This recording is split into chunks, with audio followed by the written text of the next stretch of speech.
疾驰的城市地铁上，西装革履的商务人士突然变身爆浆怪物，紧接着整个车厢的人跟着变异。一个手持双刀的小丑救世主般降临，一刀一个毫不手软。这个小丑名叫郑开司，因为某些原因患上了一种怪病，只要他情绪一有波动，内心住着的小丑就会跳出来，他的脑子也会瞬间瘫痪。这时周围的人在郑开司眼里就会变成各种各样的怪物，张牙舞爪地朝他袭来。郑开司在游戏厅做兼职小丑赚些外快，早年间父亲被一群神秘人带走，唯一留下的便是一套房产。郑开司独自照顾着植物人母亲，日子过得十分拮据。这天，发小大虾米找上了郑开司，说自己这里有笔发财的买卖。一个房主着急用钱半价出售自己价值1200万的花园洋房，忽悠他抵押房产和自己凑一凑买下房子，到时候转手就能挣600万。郑开司拒绝了大虾米的好意，植物人老妈要是知道他打这套房子的主意，估计得跳起来抽人。医院又在催缴住院费，郑开司向护士刘青借钱，两人青梅竹马一起长大，虽然郎有情切有义，但却一直没有捅破窗户纸。郑开司劝他如果遇到合适的人就把自己嫁出去，李青却说他早就遇到了合适的人，只是那个人一直不愿意娶自己。李青满心满眼都是郑开司，郑开司却苦于不想拖累对方，无法给出回应。为了摆脱窘迫的生活，郑开司拨通了大虾米的电话，决定抵押房产为妈妈和李青搏一把。交出房本那一刻，郑开司心里直打鼓，大虾米再三保证绝对不会出问题，然而问题往往很快就会出现。不久后，大虾米失踪，郑开司找到了他上班的公司，却被告知此人3个月前就因为盗走公章骗取客户首付款被开除。这时，一个满脑袋纹身的男人找上了郑开司，并将他带到了自己老板面前。老板自称安德森，他拿出一份合同，表示3天前郑开司曾抵押房产为大虾米做担保，从自己公司借出600万人民币。这些钱很快被大虾米挥霍一空，他的债务也落到了担保人郑开司头上，利滚利成了一个郑开司不吃不喝工作一辈子都还不完的天文数字。郑开司一时间大脑宕机，短短3天他就从平民变成了负债累累的平民，估计没有比这更糟糕的事情。安德森表示，虽事情不乐观，但还是有转圜余地的。1年1度的命运号即将起航，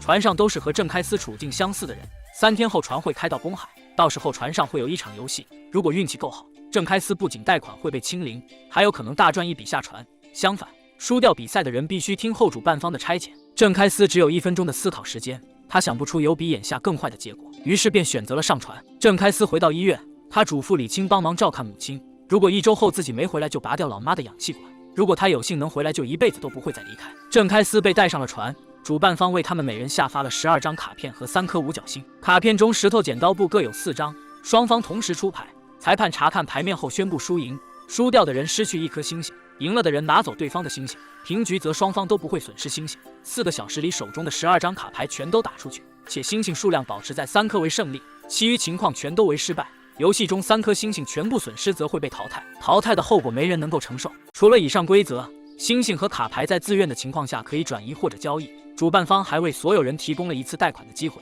利息以分钟计算。游戏开始，很快就有人淘汰出局。一个叫张景坤的中国人找上了郑开司，告诉他楼上有一堆土豪正在一边看直播一边下注，自己不是第一次上船，这里也有很多人是老玩家，如果想尽快抽身，找个可以信任的搭档就能办到。可惜人心难测，如果郑开司愿意相信他，就把卡片排成剪刀石头布的顺序，到6号台和自己打12次平局，两人一起清空贷款下船。郑开司犹豫一番后，还是来到了6号台，最后不出意外被骗的裤衩子都不剩。眼下他只剩1张牌1颗星，就算赢了一局也只有2颗星。郑开司情绪激动，陷入幻觉，醒来时发现大虾米也在船上，他还有1颗星4张牌。大虾米告诉郑开司，淘汰的人被关到了小黑屋，游戏结束10分钟内小黑屋的人有1次被赎出的机会，否则就会被带到船底做人体实验。时间已经过半，郑开司表示当务之急是找一个还剩2颗星0卡牌的人入伙。大虾米表示他还真见过这么一个人，对方名叫孟小胖。郑开司为表诚意，将2人的5张牌路给了小胖，没想到又被摆了一道，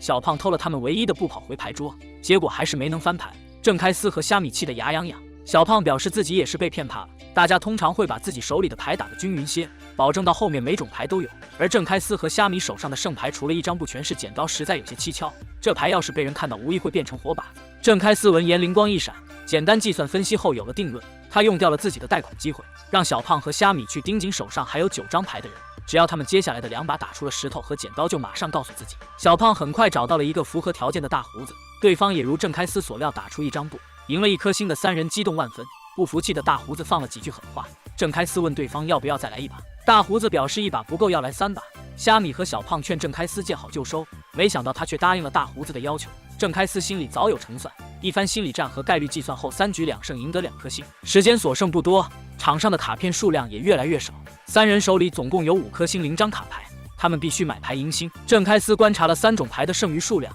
简单分析后，让小胖和虾米去找3颗星的人，付一部分代购费，让他们帮忙买石头，并收掉这些人身上所有的牌，让他们到2楼的安全区。这样留在场上的人就不会知道他们囤积了石头牌。计划顺利进行，郑开司3人最后收到了30张石头、2张剪刀和4张布。他将所有卡牌均分，叮嘱2人只有互相信任才能走到最后。然而事情却没有按照郑开司的预想进行，他们囤了石头牌，另外有人买断了布牌，导致剪刀成了消耗最快的卡牌。虾米和小胖沉不住气去和人赌牌，不出意外双双输掉1颗星。时间只剩半小时，一个自称卢卡的男人来到郑开司面前，他身后的2人正是刚才赢了小胖和虾米的人。卢卡就是囤积布牌的人，他提出和郑开司比一局，不管输赢都卖给他1颗星。郑开司准备置之死地而后生，他要用仅剩的3颗星和对方多余的3颗星比。能做出这一决定的郑开司自然心有成算，事实也证明他分析的不错。郑开司赢得了3颗星，他收走了卢卡同伴手上多余的卡片，威逼利诱卢卡给自己10万就收走他的卡，送他上2楼。眼下布和石头几乎都在郑开司手上，张景坤找上门要用1颗星换5张牌，并劝郑开司拿了星把牌分给小胖和虾米离开这里。郑开司却表示一定不会丢下同伴。就在郑开司几人准备行动时，张景坤却突然向所有人提议将牌混在一起重新洗牌，因为现在很多人手上的牌都是买来的，卖牌的人转头就把信息卖给了别人。张景坤指了几个人，说出了他们手里的牌，人人自危的情况下，他们都赞成了这个提议。郑开司几人为了防止没人跟自己比，也只得加入。张景坤擅长出老千，洗牌过程中自然也做了手脚，好在郑开司看穿了他，并将张景坤的手段告诉了所有人。眼下的情形无异于明牌打，大家都在观望。郑开司提议盲比，他将手里的牌3张一组扣在桌面，对手可以任选其中1张进行比牌。对局开始后有赢有输，张景坤手里只剩1张牌，他试图找出那个没有参与洗牌的人。比赛时间只剩5分钟，郑开司告诉张景坤根本没有那个人，因为少的那3张剪刀被一个违反规则的人冲进了下水道。郑开司消耗掉其他人手里的牌，成了唯一能和张景坤比的人。这一局郑开司赌张景坤5颗星，事实上和张景坤比是下下策，他们手里的卡牌是双数，完全可以通过相互之间的平局消耗掉。如果用1张牌赢了张景坤，卡牌数量也会变成单数，最后就会留下1张永远打不出去的牌。3人一定会有一个被送进小黑屋，他愿意替小胖和虾米去，也相信2人会赎出他。郑开司之所以这么做，大概是出于人对人的善意。最后张景坤安全了，郑开司被关进了小黑屋。游戏很快结束，进过几次小黑屋的刀疤男看了看空手进来的郑开司，淡淡的说他想出去恐怕有点悬。小黑屋的帘子被打开，安德森宣布所有人还有10分钟买卖星星的机会。虾米要用多余的星星赎出郑开司，胖子却突然反水抢走了3颗星，他要把这些星星卖出100万高价。胖子给虾米洗脑了一番，在利益面前没人再讲情义。郑开司终于明白了这里为什么叫动物世界。刀疤男胸有成竹地拿出自己的筹码，那是1纸袋子美金。郑开司大脑飞速运转，1颗星目前值50万。刀疤男的纸袋里最多只能装下1颗星的钱，他的同伙却肯花3倍的价格将人赎出去，说明刀疤男一定通过某种方式藏了更值钱的东西。他背后的纱布引起了郑开司的注意，郑开司疯了似的上前和刀疤男扭打在一起，顺势摘掉了他背后的纱布。如郑开司所料，纱布里包着价值连城的钻石。有了筹码的郑开司被刀疤男的同伙赎了出去，他眼神狠厉地走出小黑屋，宁愿做一辈子小丑都不做没有底线的动物。胖子被一顿暴揍，郑开司拿走了他准备卖掉的星星，赎出了一个同样被同伴欺骗的老人。老人家里还有一个重病的孩子。郑开司终于顺利下船，他在命运号上见证了人性的阴暗面，最终成功守住了自己作为人的原则和底线。